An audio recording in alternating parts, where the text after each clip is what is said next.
신문 읽어준 남자입니다. 국회 필리버스터는 종료가 됐습니다. 이제 관건은 여당이 언제 임시 본회의를 개최하느냐입니다. 원래는 오늘 하는 걸로 예정이 되어 있는데 어찌된 일인지 여당 안팎에서 내일로 좀 미루자라는 얘기도 지금 들려오고 있습니다. 그 속내가 무엇일지 잠시 후에 한번 파헤쳐 보겠습니다. 그런가 하면 잠시 후 저희 김진애 도지구쇼 생방송 도중에 조국 전 장관이 동부지방법원에 출석을 합니다. 영장실질심사를 받기 위해서입니다. 이르면 오늘 저녁 구속이냐 아니냐 그 결과도 나옵니다. 나오는 즉각 그 결과에 조국 전 장관은 따라야만 합니다. 무사히 집으로 귀가할 수 있을 것인가 아니면 구치소로 구속될 것인가 시청자 여러분은 어떻게 예상하십니까? 어떻게 예측하십니까? 잠시 후에 집중적으로 분석해 보겠습니다. 오늘 조간신문은 어떤 뉴스 보도하고 있는지 지금부터 저와 함께 하시죠. 먼저 동아일보입니다. 자, 민노총이 한노총을 꺾고 제1노조의 자리를 차지했다라는 소식이 오늘 조간신문에 보도되고 있습니다. 민노총이 정부의 위원회 70곳의 노측 대표로 자리를 차지하고 있다는 겁니다.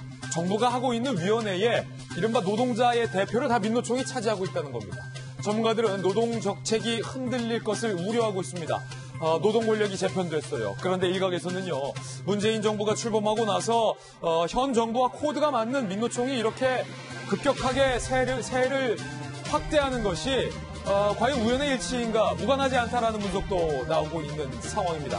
중요한 건 노사 간의 평화로운 합의까지는 아니더라도 노사 갈등 양상만큼은 피해야 하는데 민노총의 권력 재편과 노사 갈등의 점점 극대화가 함께 우려되는 까닭은 과연 무엇일까요? 걱정됩니다. 다음 신문입니다. 이번엔 조선일보입니다. 자, 윤석열 검찰총장이 대단히 경로를 했습니다.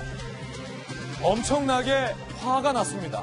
윤 총장의 분노의 이유는 무엇일까요? 바로 공수처법 때문입니다. 어젯밤에 검찰이 이례적으로 이 공수처법에 들어있는 독소 조항에 대해서 반박하는 성명까지 냈습니다. 윤 총장의 지시였습니다. 이건 수사 검열이다라는 표현까지 썼습니다. 검찰 내부에서 윤석열 총장이 분노하고 있는 이유는 바로 이 공수처법 안에 조항이 하나 있는데 뭐냐면 압수수색 전에는 반드시 공수처에 보고해야 된다라는 조항 때문입니다. 예를 들자면 조국 전 장관에 대해서 압수수색을 검찰이 계획하고 있다 하더라도 이걸 정부에, 청와대에, 공수처에 알려줘야 된다는 겁니다. 만약에 공수처가 야 검찰 니네 손 떼 하면은 검찰은 더 이상 조국 전 장관 등등에 대해서 수사를 할 수 없게 된다는 겁니다. 야당에서는 이 희한하다. 검찰의 칼날이 청와대를 향하자 왜 이런 독소 조항들이 추가되느냐라고 반발하고 있습니다. 잠시 후에 윤석열의 분노에 대해서 분석해 보겠습니다. 그런가 하면 잠시 후 조국 전 장관도 법원에 출석합니다. 이 시각 동부지방법원에는 지금 보시는 것처럼 저희 중계진이 나가 있습니다. 이 길을 따라서 조국 전 장관이 동부지방법원에 들어가게 됩니다. 입장을 하게 됩니다.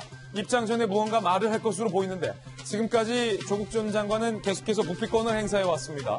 자, 포토라인에도 서지 않기 위해서 차를 타고 지하에 출입구로 검찰 청사에 들어가기도 했습니다.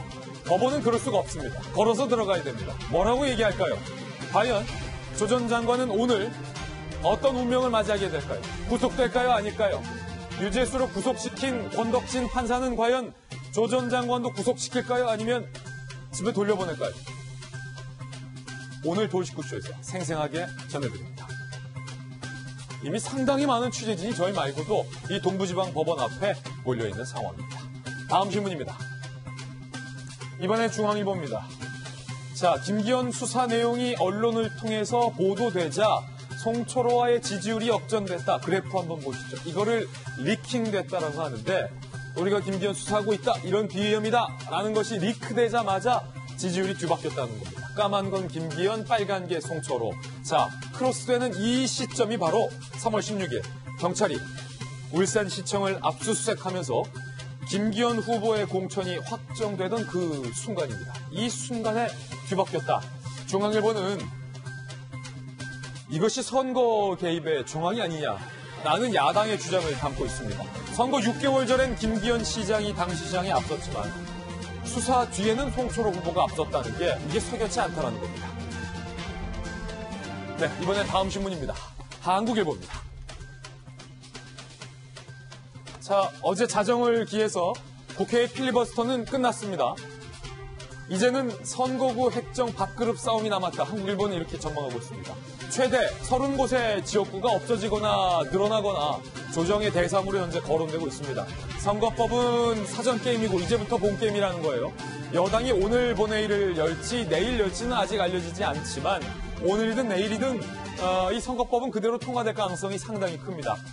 그렇다면 그 이후에 한국당에서는 비례한국당을 만든다는 얘기도 밝힌 바 있고 민주당 내부에서도 우리도 위성정당을 만들어야 하는 것 아니냐라는 일각의 목소리도 현재 나오고 있는 상황입니다. 물론 민주당은 공식적으로 이에 대해서 부인을 하고 있습니다만 민주당이든 한국당이든 지금 보시는 것처럼 2030 젊은 세대를 잡기 위해서 총력전을 펼쳐야 하는 것만큼은 분명한 상황 같습니다. 네, 다음 신문입니다. 이번엔 한겨레 신문입니다. 이 세상에 넘사벽은 없다. 이 두 사람에게 이런 말 해주고 싶습니다. 메이저리그의 새 도전 앞에 나란히 선 류현진 그리고 김광현. 미국 언론은 류현진에 대해서 기대와 우려를 동시에 내고 있습니다. 팬들에게 희망이다, 선물이다라고 반기고 있지만 토론토가 그 계약을 후회할 것이다라는 우려 섞인 전망도 미 언론이 하고 있습니다. 그리고 김광현에게는 부드러운 투구지만 투피치 투수의 한계가 분명하다라는 분석도 나오고 있습니다. 자, 넘사벽은 없습니다. 적어도 류현진, 김광현에게 말입니다. 두 선수의 선전을 응원합니다. 다음 신문입니다. 이번엔 경제지 한번 보실까요? 한국경제, 줄여서 한경입니다. 땅에 떨어진 기업 의혹, 정말 이대로 둘 건가? 설문조사를 했습니다. 기업하기 어려운 이유는 무엇입니까? 가장 많은 과반 이상을 차지한 대답은 쏟아지는 규제 법안이다. 문재인 정부 들어서 규제가 더 쏟아지고 있다. 기업들은 이렇게 응답했습니다. 50.6%. 2위 나빠진 대외 여건 24.7%. 정부의 친노조 정책 3위 13.6%. 경기 침체 7.4%. 대답하기 싫다 3.7%. 사업을 정리하고 해외로 이전하는 기업들의 고민도 여전하다고 합니다. 걱정입니다. 지금까지 신문 읽어주는 남주였습니다.